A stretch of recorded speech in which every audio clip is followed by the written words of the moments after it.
On paper, Grambling has way more on the line this week against Alabama State. But in my opinion, this matchup means just as much to the Hornets as it does to the Tigers.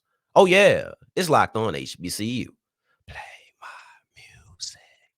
You are Locked On HBCU, your daily podcast covering HBCU sports.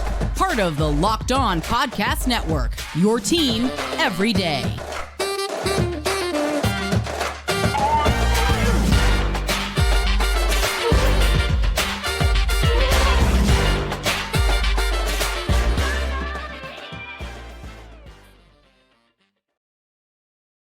Family, welcome back to another episode of the Locked On HBCU podcast, your number one daily one-stop shop for everything HBCU athletics, Monday through Friday, part of the Locked On Podcast Network, your team every day.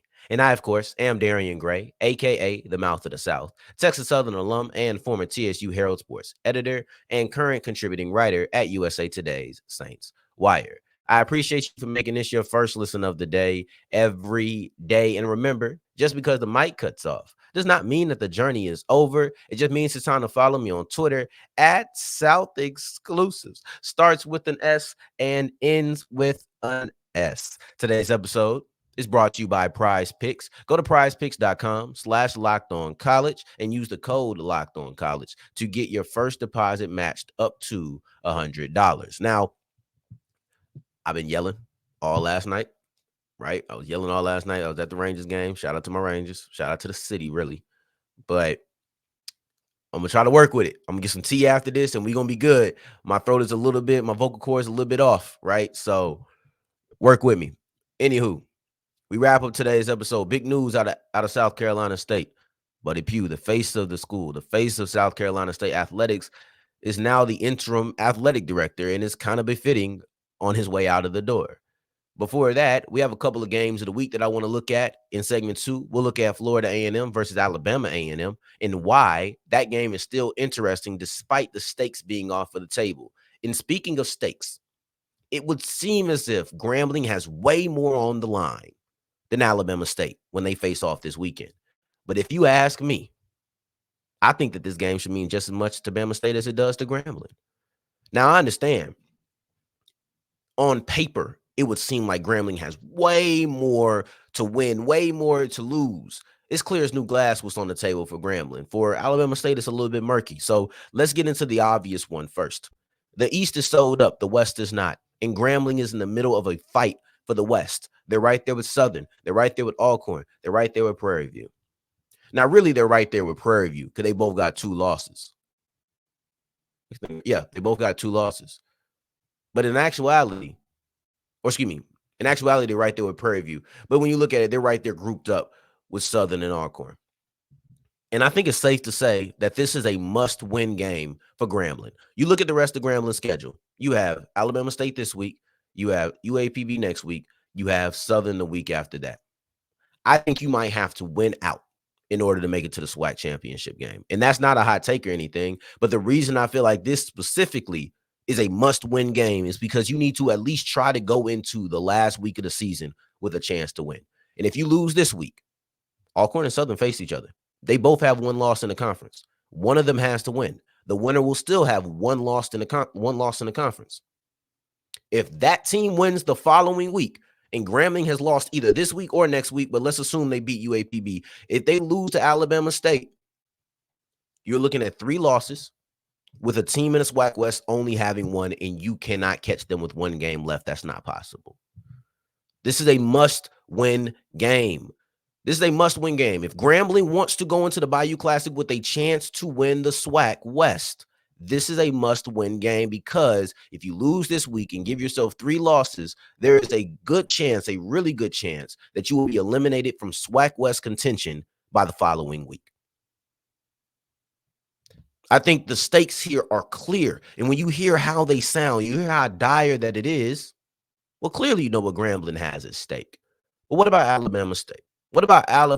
The Hornets, what do they have here? And it's not as serious as that. On paper, it's way more. But what I'm talking about can't be judged on paper. It's about pride. And not the cliche, cornier way of saying you want to win every game no matter what. It's the fact that Alabama State, you believe that you're one of the best teams in the SWAC, right? Well, you're looking at another team who believes they're one of the best teams in the SWAC. And yes, I'm sure that every team has a certain level of delusion to feel like they're one of the better teams. But these are two teams who can actually be in a conversation for their side of the division. Like I said, Grambling's fighting it out. They're one of the 4 teams in a 4-team matchup for the SWAC West.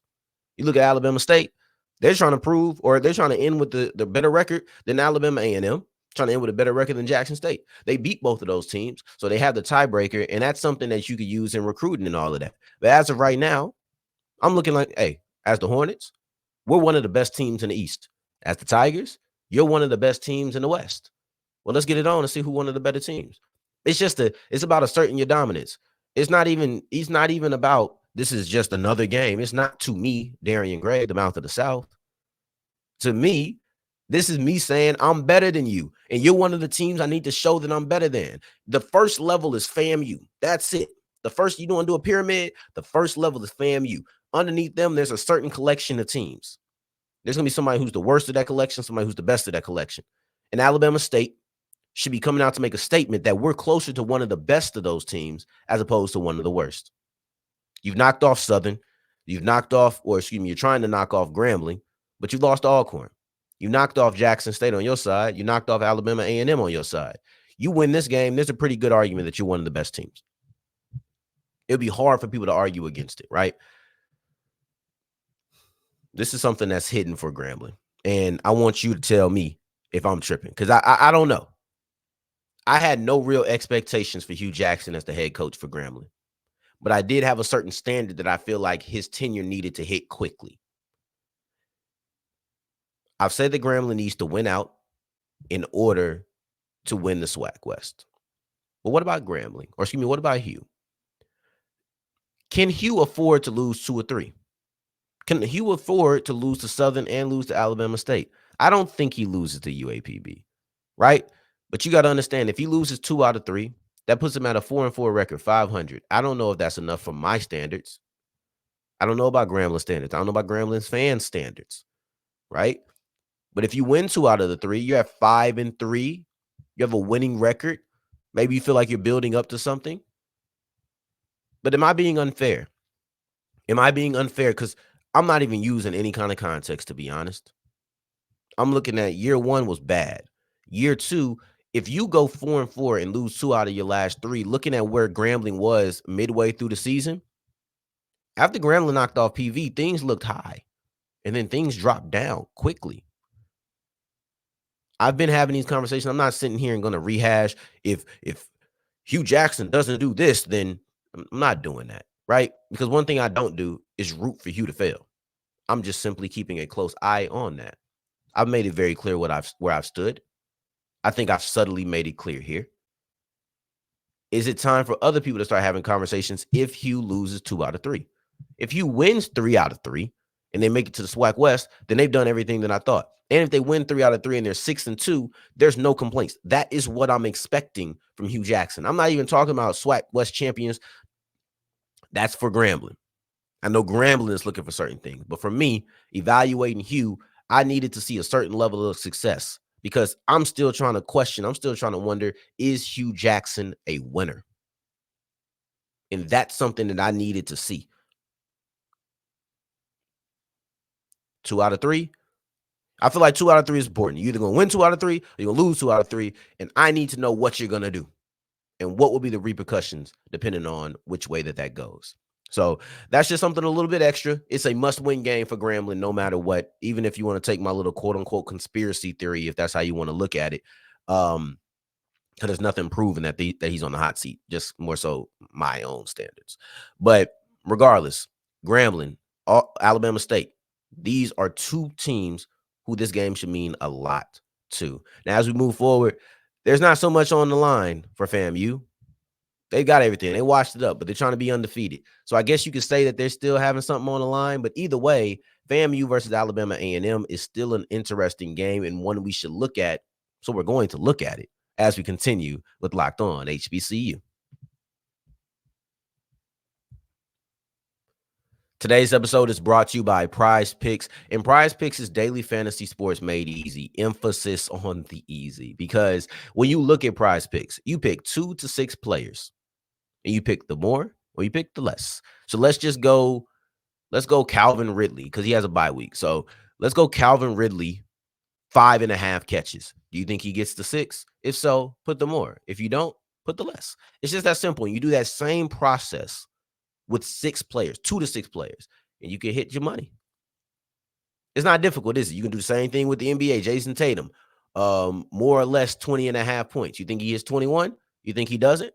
Is that something you can do with the NBA? The MLB is over now. We know what it is, right? I'm sorry. I'm not even going to say anything else about the MLB. Just know I'm excited for my city. So you could do it for the NBA. You could do it for the NFL. And they have special things like Taco Tuesdays. It's extremely simple. And if a player is injured or doesn't play, then your money comes back to you. They're not even going to hold that against you. So it's really that simple. Go to prizepicks.com/lockedoncollege and use the code lockedoncollege for a first deposit matched up to $100.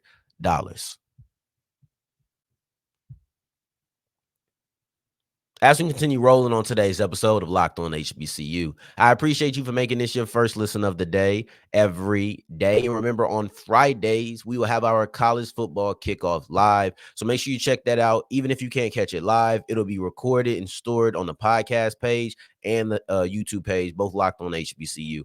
So you can go ahead and check that out and be a more informed and engaged college football fan. But right now, we have another game of the week that I wanted to highlight, and that's Florida A&M versus Alabama A&M. And I know that this game may seem like it's lost a little bit of luster, and admittedly, it has. Admittedly, it has lost a little bit of luster after the actions of last week, which was Alabama State knocking off Alabama A&M. So Alabama A&M lost last week, and then Florida A&M won last week. And with that outcome, Florida A&M is the SWAC East champions, and now Alabama A&M seemingly has nothing to fight for. And no, I'm not going to tell you it's pride again. That was, 3 minutes ago? Not even, right? I've done that already.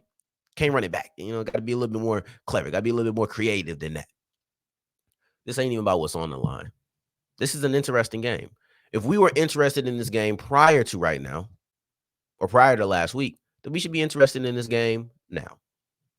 The reason I say that is because the SWAC East championship is not on the line, but we looked at this as a possible game that Alabama A&M could steal. Well, I mean, just because the SWAC East isn't on the line, that doesn't mean they can't steal it now. Just because the SWAC East isn't on the line doesn't mean it doesn't have some interesting parts to this game. I've said it before, and I will say it every single time that I talk about the Rattlers from here on out. They are the best team in this conference. They are the best team in this conference, and they should beat everybody. But that doesn't mean that they will. I think that every game from here on out for FAMU will be very interesting. All the conference games. This game here, which we'll, elaborate on in a second. You have Bethune-Cookman at the end of the year. That's a rivalry game. I would never count out Bethune-Cookman against FAMU. I might count out Bethune-Cookman against other teams, but that talent gap doesn't mean much when you're talking about a rivalry. And then at the end of the year, you have the SWAC championship game. And here's the thing about FAMU. Though I feel like they're better than everybody else, they can make mistakes, and they have made mistakes. And you would think that whoever comes out of the West might be able to take advantage of those mistakes. This could be an interesting game, could be challenging, because FAMU's going to have to play a 60-minute game, which they haven't done frequently. And then at the end of the year, they're going against the MEAC champions. And I don't think there needs to be any explanation in that. They will not be a significantly better team than the MEAC champion. They won't. And if it's North Carolina Central, we got to put them on equals. You got to. If you're not putting Central above, right? Like, there's just certain things the rest of their season is not as cupcakes and Cheerios, right? It's not that. But the one game I didn't break down was Alabama A&M. And I think that this game against the Bulldogs is very similar to how I previewed the SWAC championship game. Alabama A&M has some talent, and they have the talent to be able to take advantage if you make mistakes. Like, that's the real thing. If you mess up, Alabama A&M might be able to do something, because they have a quarterback. They have an offense that has shown the ability to put up points. They just haven't been able to put up points against the caliber of defenses FAMU. And that's kind of what I'm looking for out of them. When I'm looking at Alabama A&M, I've said it before, man. Everybody got so high on this Alabama A&M hype train after they beat UAPB, and that was not enough for me. So now I've been really looking, and I've been like, okay, what's Alabama A&M going to do? But when you go up against talented defense, you don't do anything, you're not that talented of an offense, period. And I know what they did against Jackson State. But that's what they quarterback coming in mid-game, and you didn't game plan for Langford. You game plan for Quincy Casey, and it didn't work. Maybe you should have game planned for Langford. I don't know. But I know that when you have a backup quarterback come in, sometimes that can light a fire. Sometimes they can do some things that the defense just didn't expect. But I saw how shut down they were previous to this. I've seen it. I've seen the mistakes that he made. Even with the 30 points, he threw 2 interceptions. The offense don't hit the same. I've seen what they did against Southern. Offense don't hit the same. I've seen what they did against Alabama State. Offense don't hit the same. So now you're going against Florida A&M. And if you do it against Florida A&M and you all of a sudden have the same offensive explosion that you had against a team like UAPB, I'll shut up. I promise you I will. Like, I still won't crown you. You've taken the ability to be crowned off. But this whole you can't do it against good defenses, okay, I'll dead that. I'll dead that narrative, right? But you have to be able to do it. And that's going to be the intrigue of the game, because I don't know if they can, because they haven't. And this isn't like, sometimes when people say interesting, it's not even, not sometimes when people, sometimes when I say interesting, let me not even put that on nobody else. Sometimes when I say interesting, it's not even so much about the outcome, it's about how we get to the outcome. So if Alabama A&M wins, I'll be shocked, right? Like, this will be an upset. I don't want to say shocked, but I'd be surprised. This will be an upset. But I don't care if they win or lose. I really just want to watch to see how that offense performs. Like, that's all that really matters to me. Everything else is kind of a side story. And I know that's the outcome, but that's kind of a side story. I want to see how the offense performs, because that's the thing that I've been looking at when it comes to Alabama A&M all year long. That's what they need to prove, and that's my intrigue. And then also for Florida A&M, you just want to go undefeated. Like, I forgot to mention at the beginning, FAMU is just looking to go undefeated. They haven't done that in the SWAC since coming to the SWAC. They've lost the first game of the year and went undefeated everywhere else, or from that point on, I should say, excuse me. This is your year to go undefeated. Can you do it? Now, one team that's not going undefeated is South Carolina State. In South Carolina State, their acting athletic director has resigned. And now Buddy Pough, of all people, is stepping into that role as the interim AD. And it goes with some interesting stuff that I really want to explore as we continue with Locked On HBCU. Today's episode is brought to you by FanDuel, and FanDuel is the official sports book of the Locked On Podcast Network. And you should have put some money down on the Rangers, not the New York Rangers, not that hockey team, but hockey is back. So you can put some money down on hockey if you would like to. But you should have put some money down on them Texas Rangers, them boys out in Arlington, because they are now the World Series champions, the first World Series championship in franchise history. So it's a very big moment, very exciting. And if you would have put a $5 bet down on that game in favor of the Rangers, you would have won $150 back in free bets and bonus bets, excuse me. So that's free money. That's right back at you. You ain't even have to do nothing but be successful. I've given you opportunity after opportunity after opportunity to say, okay, I want to take advantage of this for just putting down a bet. But now you got to win. And I believe in you. You should believe in you. We all believe in you. Just put $5 down, win that bet, get $150 back in bonus bets when you go to FanDuel.com/locked on. It's very simple, very easy, very beneficial. Go to FanDuel.com/locked on. As a wrap up today's episode of Locked On HBCU, I appreciate you for making this your first listen of the day, every day, making it all the way to segment 3. And I thank you 2 times for that. Now, in a little bit of a turn of events, Buddy Pough, the face of South Carolina State athletics, is now the athletic director for the Bulldogs. And this is something that, I ain't gonna lie, kind of caught me off guard. I think it probably caught a lot of people off guard.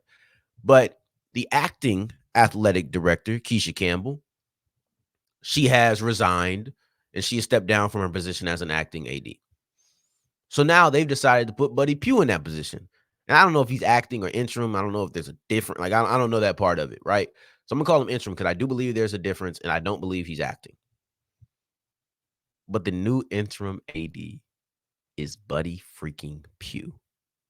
And you know what? This is so befitting as a guy who's been everything for South Carolina State. And I don't just mean that in the figurative sense of, like, he has embodied that. He is the face of athletics for that school because football is the biggest sport, and he's been there for over 20 years as the head coach. But prior to that, he's been a player. He's been assistant. He's been a head coach now, and now he's able to be the athletic director. And the face of the school, from an athletic standpoint, is now the head guy at the school from an athletic standpoint. And for some odd reason, I can't think of a better way to write him off. And I'm not saying that he's going to be the AD from forever, right? But he's retiring this year. And now he gets this spot on the way out. Even if it's only momentary, I believe it's going to be a temporary position. But that just feels right. I don't know why. You're looking at Buddy Pough, former offensive lineman, former assistant coach, current head coach, soon to be former because he's retiring at the end of the season. He's done everything for South Carolina State, been the face of the university as the head coach of the biggest sport on campus, and now he's going to be the face and also the head guy of athletics as he eases his way on out the door. That just feels right. Now, the reason I feel confident in this being temporary is because somebody who's been around South Carolina State for 50 years, when he retired, he's ready to leave. Like, he wasn't plotting on this position. I don't think he was, I'm going to retire so I can go be the AD. I don't think so. I think he's ready to go sit on his couch and chill out. Like, I think he's ready to just be done. That's what I would think. 50 years into this, and I say I'm retiring. Yeah, I'm done. I'm not trying to move into a new position. I'm done, right? Now, one of the things that becomes a little bit interesting is he is retiring. So you would think that as an athletic director, depending on, because I don't know how long he'll be there. AD Campbell is the acting AD for 15 months, and she didn't get a permanent position. I don't know if they were still actively searching and what. I don't know all of that, but you can be an interim AD for a season. You could. He could reasonably be the athletic director in March, and you probably have a new coach hired already by that point. So I was thinking, dang, is Buddy Pough going to hire his own replacement? Did a little bit of digging, read the HBCU Game Day article, and according to them, this is going to be a presidential hire. And what that means is it's not going to be the athletic director. Let's say that they find a new AD in a month.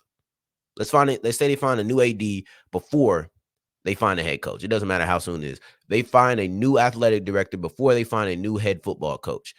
It seemingly, from that article, from what I was able to read, it's not even going to be on the AD to make that decision because the president is going to want to make this one.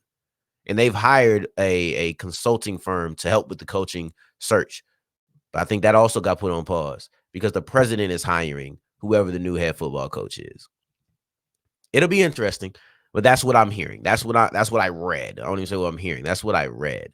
So from a standpoint of what it means to be Buddy Pough, yeah, that means a lot. That's a big deal. But from the standpoint of him hiring his own replacements, which it kind of would have been a little bit cool, but it's not going to happen, seemingly. It's going to be the president, because I guess they're viewing this as this is an extremely important decision. We need the president to step in and do it. It does feel a little weird, and knowing that that's going to be the case, I do hope that they hire a coach before the AD, because to me, if you're going to hire a new AD, you should let him or her hire their own head coach in football. Like, that's just how I feel about it. If they're already going to be in this position, then they should do it, and that'll be a real new era for them. But if they step in and the first big move their position would typically make is taken away from them, I'm just not a personal fan of that. I don't know how the business go and all of that, so maybe I'm off. But from my viewpoint, from my framework, from my knowledge that I have in the past, if you get an AD, the first big decision that they're supposed to make at their position should be theirs to make and not the president. So I appreciate you for making this your first listen of the day every day. That was your first big decision of November 2nd, and you made the right one. Now, on tomorrow, November 3rd, make that same right decision as we come in with our game of the week, which is Southern versus Alcorn, probably the most important game. So that's going to be our game of the week. Until the next time that we hear each other, family, I appreciate you. Take care. Stay blessed. Peace.